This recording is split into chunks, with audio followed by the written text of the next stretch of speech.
وقد قال الله تعالى في القرآن الكريم: بسم الله من الشيطان الرجيم، بسم الله الرحمن الرحيم. ثم أوحينا إليك أن اتبع ملة إبراهيم حنيفا وما كان من المشركين.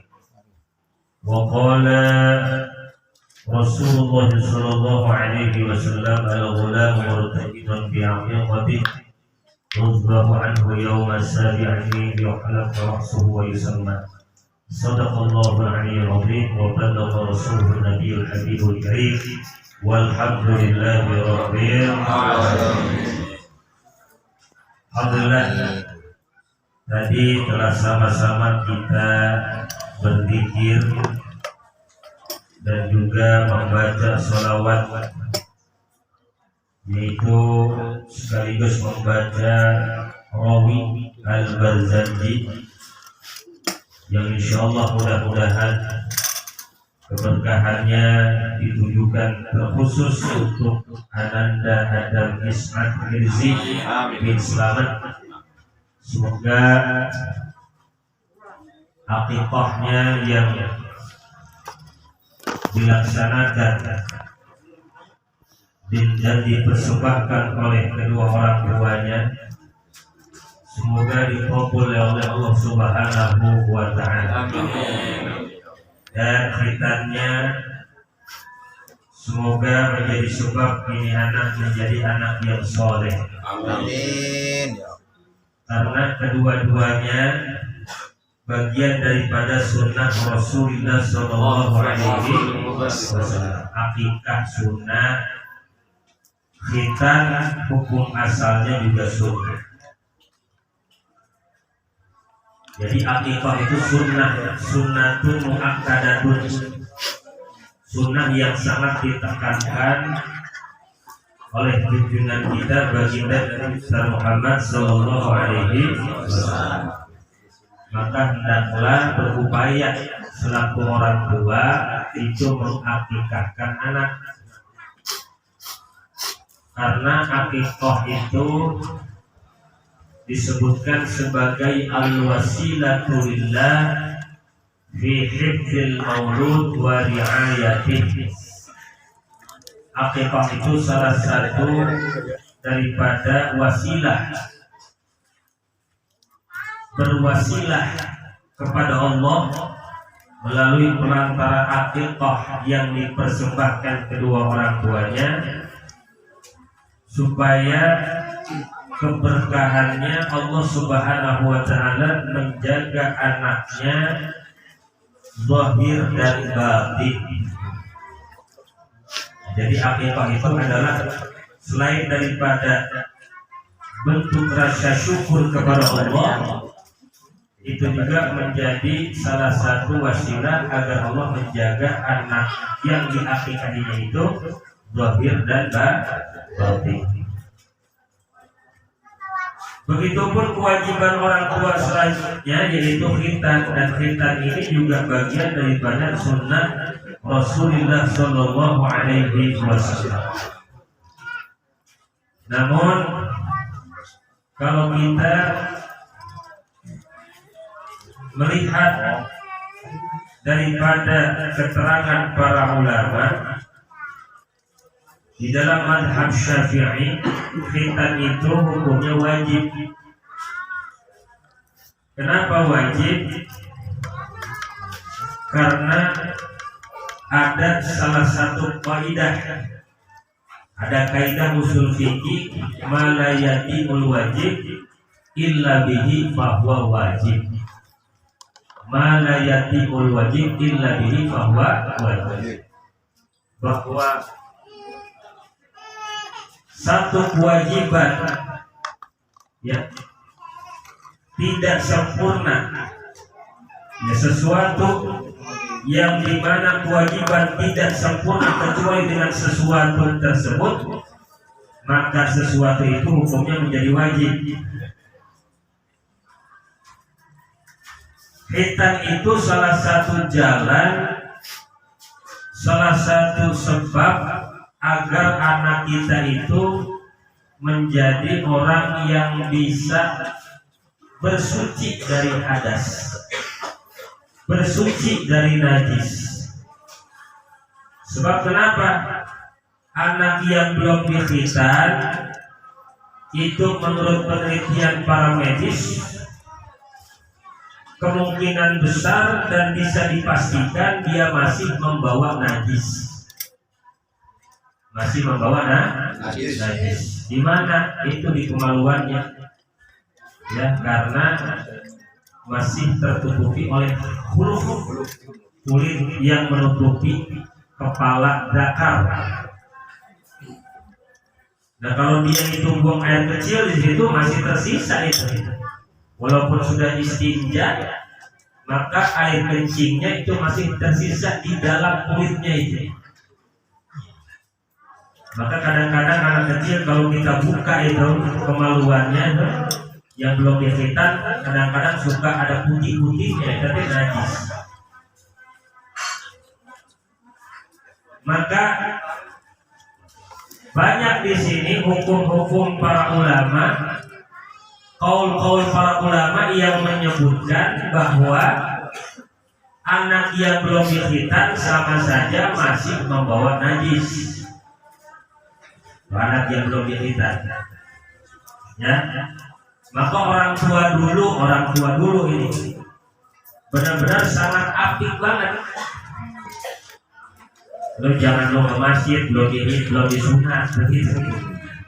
Betul ya? Betul. Zaman dulu kita masih kecil. Ya. Ya kan? Jangan dulu ke masjid, lo belum disunat. Ya. Itu asalnya di situ, Pak. Kenapa? Karena memang anak yang belum dikhitan masih membawa najis. Zaman sekarang kadang-kadang agak ngerti fikih orang tuanya teh ngajak anak yang masih ngompol pakai pempes. Hari pempesnya udah banyak air kencingnya, betul gak? Sholat digendong sama orang tuanya, sholatnya di masjid. Eta Pak secara hukum, ya, di dalam fikih orang yang sholatnya semacam itu sama saja membawa najis. Kenapa? Karena anaknya bawa pempes yang dalamnya apa? Banyak air kencing. Ya. Dan kadang-kadang suka apa? Tidak diperhatikan demikian, asal membawa atau asal berdalil tentang hadis keterangan Rasulullah SAW yang pernah sholat menggendong cucunya Hasan dan Husain. Ya kan? Dari zaman dulu Pak Rasulullah cucunya kagak ada pempes lah. Ya kan? Benar-benar diperhatikan kesuciannya. Lah zaman sekarang anak masih ngompol dibawa pakai pempesnya, udah ada air kencingnya, itu nggak sah sholat orang tuanya. Ya, nggak sah. Baik ketika itu anak, apalagi itu anak digendong. Kalau itu anak nggak digendong mah berkeliaran. Maksudnya berkeliaran tuh kagak keleduatan orang tua yang pas sholat gitu. Itu sah-sah saja. Tapi kalau itu anak digendong, dipangku ketika sholat, membawa najis, kagak sah sholat. Nah maka dari itu, ya, khitan itu adalah salah satu cara agar itu anak bisa mensucikan dirinya, mensucikan dirinya dari najis, mensucikan dirinya dari hadas, dan sekaligus tarbiyatul aulad, pendidikan kepada anak-anak kita untuk taat kepada hukum Allah Subhanahu, untuk taat kepada perintah Allah dan perintah Rasulnya, walaupun itu menyakiti atau itu harus berkorban, meneteskan darah. Makanya bagusnya di khitan itu kudu aya darahan, harus ada darahnya. Khitannya khitan manual kan ada darahnya. Betul. jahitan laser mah bau sakit, nggak kayak nyatet. Tapi nggak jadi masalah. Selama itu menurut ilmu kedokteran tidak ya berdampak atau efek yang buruk bagi saya, tidak jadi masalah. Yang penting untuk asalnya terpotong kulit. Nah ini dua kesunahan ini menjadi satu apa? Satu bukti bahwa Islam adalah agama yang mengajarkan tentang fitrah. Fitrah itu apa? Salah satunya adalah kesucian. Ya. Dalam Islam apa? Benar-benar bahasa Nabi juga kata Nabi. Khamsun minal fitrah, ada 5 perkara yang termasuk daripada kesucian yang perlu dijaga di dalam Islam. Yang pertama al-khitanu, khitan. Ya. Yang pertama khitan. Cek. Yang kedua apa?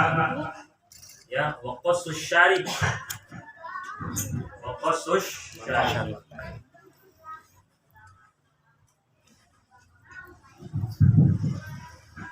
Yang kedua mencukur kumis, ya, merapikan kumis, cukur kumis. Ya, kalaupun tidak dihabisin ya dirapihin, begitu, betul kan? Jangan kumis nutupin mulut. Gitu. Panjang-panjang ya. Ya, jangan sampai kumis nutupin mulut. Mau makan dari jendela diatasin dulu tuh kumis. Cukur. Lah kalau tuntutan pekerjaan susah, apalagi yang jadi jenderal kudu serem. Ya enggak? Kudu ayo kumisan, kayak komandan. Kudu ayo kumisan komandan. Itu mana? Hah? 8. Ya. Maka paling tidak dirapikan. Menang siapa nih RT? Ya. Futsal. Rambut dirapikan, kumis dirajenggot juga, jangan asal panjang, Pak. Jenggot panjang banget, kagak dicukur-cukur. Kelapa. Ya, Kelapa. Islam itu mengajarkan kesucian. Kalaupun seandainya mau melihara jenggot, yang paling tidak jenggotnya yang bagus, jangan 7 lembar dipelihara. Nah iya, kalau jenggotnya 7 lembar udah pantas-pantas aja dipandangnya udah. Dalam satu riwayat, iblis itu punya jenggot 7 lembar. Nah, jangan sampai ngikutin kayak iblis. Untung ya.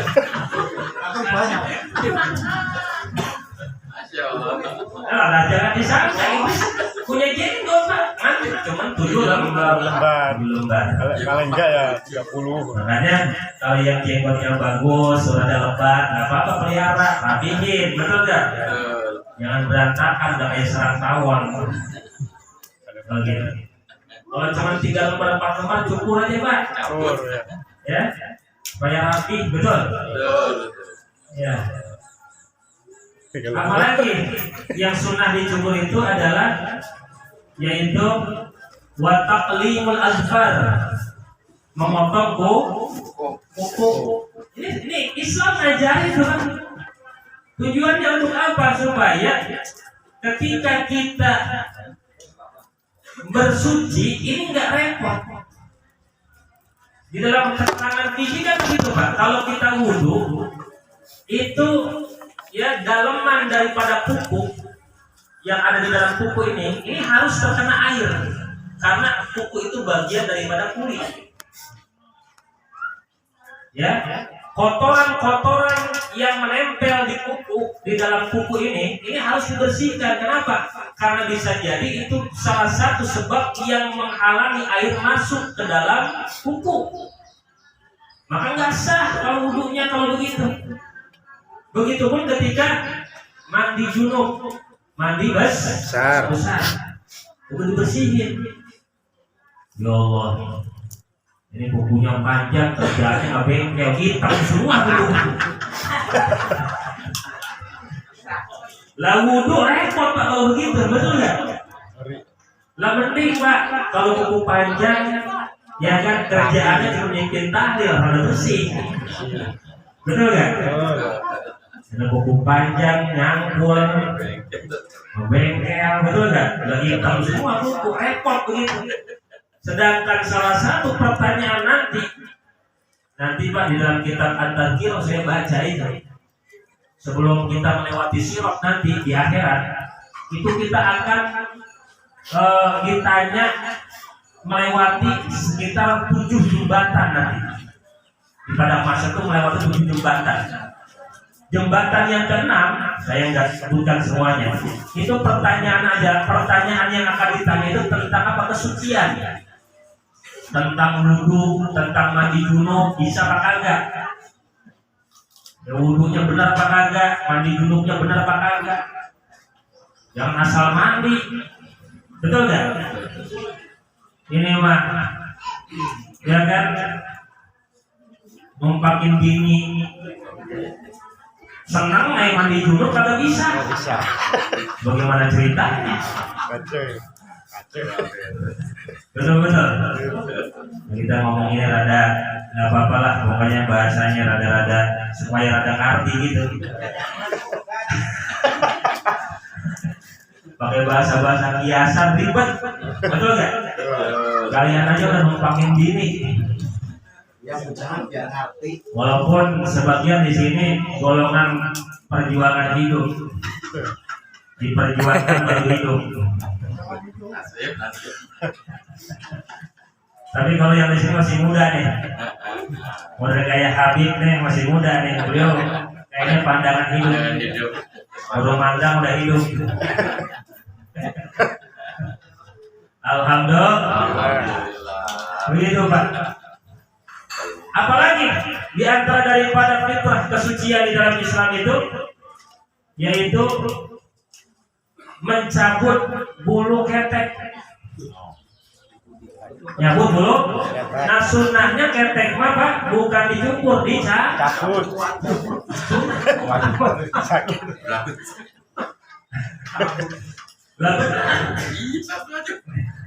Ya, karena belum biasa. Kalau udah biasa nikmat Pak. Betul nggak? Jangan tuh ketiak atau belum ketek dari remaja sampai sekarang kagak pernah dicukur. Panjang ya. Belum ngomong kita udah kayak Samson. Jimatnya itu. Bersihin Pak, bersihin. Betul nggak? Ya kan? Ya kalau kagak bisa dicabut ya dicukur.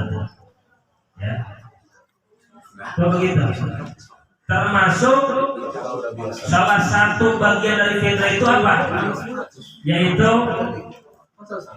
mencukur bulu kemaluan. Mencukur bulu kemaluan.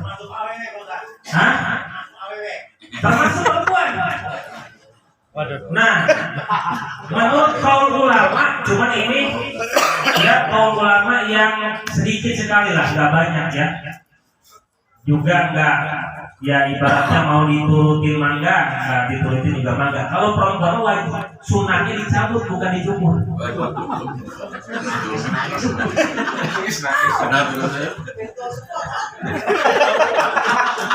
Pak RT ini. Pak RT tahu ada aja. Domble. Ya itu mas terserah mau pakai tepung dan sebagainya, terus gitu.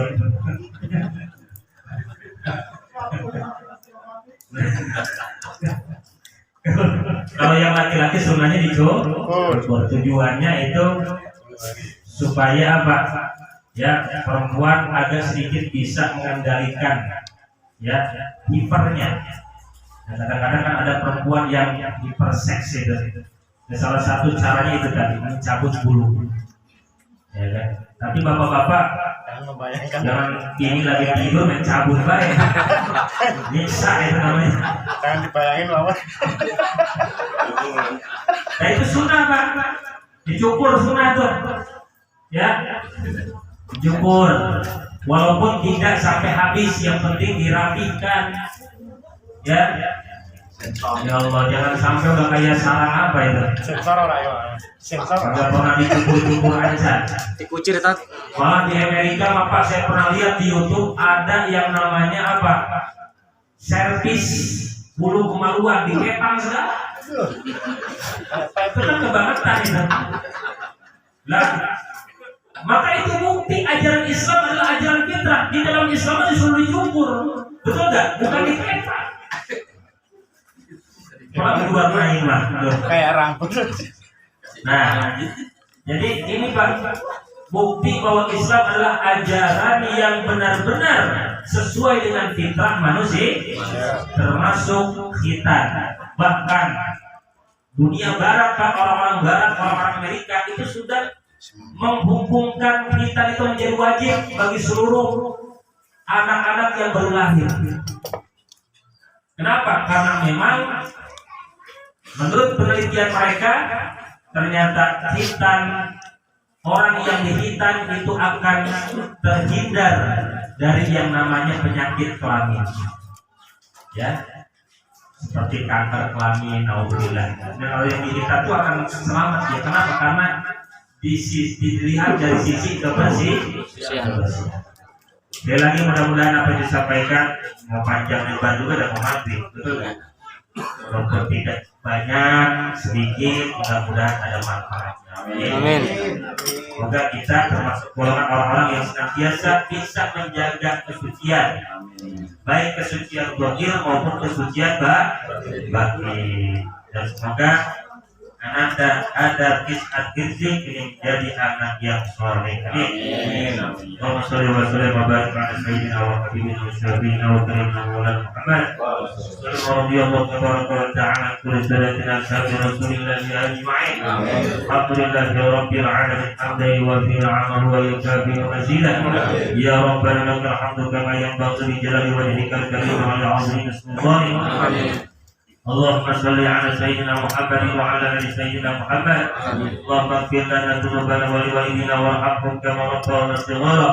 اللهم اجعله اوزان ثواب ما قرأناه وخصوصا الى رزق من جيران والى هجرة بن فلان وقال شريدي بن فلان والى رسالي بن فلان والى رسالي بن فلان والى رسالي بن سري والى رسالي بن مرتمان والى رسالي مرتمان بن فلان والى رسالي بن Marti wa ila Bayudias bin Subriyadi wa ila Riswati bin Fulan. Allahumma firlahu warhamhu wa'afihi wa'fu anhum. Allahumma anzil minas sama barakatan wa rahmatan khususan ila hadal walad ismu ada kisah Hirsi bin Selamat. Allah maj'alahu waladan salihah qawil umrahu wa sahih jasalahu wa thabbit qalbahu imanan bika wa bi rasulika ya Allah ya Allah ya Rabbal alamin. Rabbana ighfir lana wa li ikhwanina alladhina سبقونا بالإيمان ولا تجعل في قلوبنا غلا للذين آمنوا ربنا إنك رؤوف رحيم. ربنا آتنا في الدنيا حسنة وفي الآخرة حسنة وقنا عذاب النار. وصلى الله على سيدنا محمد وعلى آله وصحبه وبارك وسلم. سبحان ربك رب العزة عما يصفون سلام على المرسلين والحمد لله رب العالمين. الفاتحة.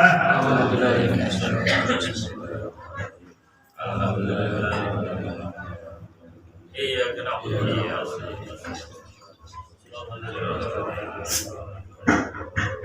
يا ارحم الراحمين يا ارحم الراحمين يا ارحم الراحمين والرزاق المسلمين.